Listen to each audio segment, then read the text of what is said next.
আমি হুজুর আমাকে প্রশ্ন করলে আমি 2-3টা সাবজেক্ট সম্পর্কে, ইসলামিক সাবজেক্ট বা ইসলামের ইতিহাস সম্পর্কে বা রাষ্ট্রবিজ্ঞান সম্পর্কে জানতে পারি, এরা পরীক্ষা দিয়েছি।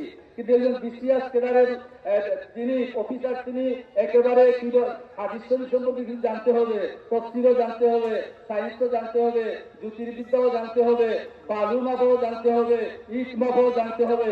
অর্থাৎ পৃথিবীতে যতটা শিক্ষা আছে সব শিক্ষা একটু না একটু তার জ্ঞান থাকতে হবে। কি বলেন আপনারা? শিক্ষা বেশি বললাম।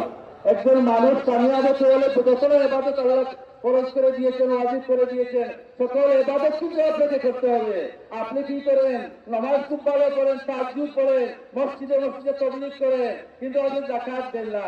আপনাকে আল্লাহ অবৈ সম্পদের মালিক বানিয়েছে, চুপ একটা বকরি আপনি কুরবানি দিচ্ছেন, অর্থাৎ আপনি দখিল হয়ে গেছেন। এটা আপনি আল্লাহ পছন্দ করেন না। যাই হোক, যদি আপনি কুরবানি না দেন, আল্লাহ নবী বলতেছেন, আল্লাহ সুরজামা কালাম মান কানা লাহু সাহাতুন ওয়া লাম ইউযাক্কি ফালাম ইউকাল্লিবান্না মুসাল্লানা। যার তৌফিক হয়েছে, যদি তৌফিক টাকার পড়েছে কুরবানি না করে, আল্লাহ নবী বলেছেন সে মুসল্লা মানে ঈদগাহে আসার কোনো প্রয়োজন নেই।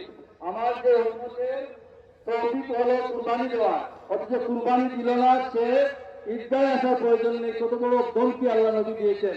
যাই হোক হাজিরিন, সময়ও কম, বৃষ্টি আসতে পারে এবং আমাদের এখানে এমপি মহোদয় আছেন, জেলা প্রশাসক মহোদয় সহ ঊর্ধ্বতন নেতৃবৃন্দ, কর্মকর্তাবৃন্দ আছেন, তারাও কিছু কথা বলবেন। আমি উম্মতে মুহাম্মদের উপরে কুরবানি ওয়াজিব। আমরা হানফি মযহব যারা আছি মানি আমাদের উপরে কুরবানি ওয়াজিব।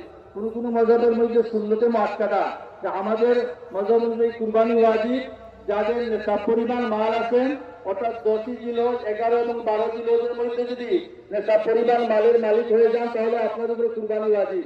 আজকে যদি দিতে পারেন না, আগামীকালকে দিবেন, আগামীকালকে পারেন না পরশু দেন। আপনি যদি নেশাবের মালিক হন, আপনি কুরবানি দিতে হবে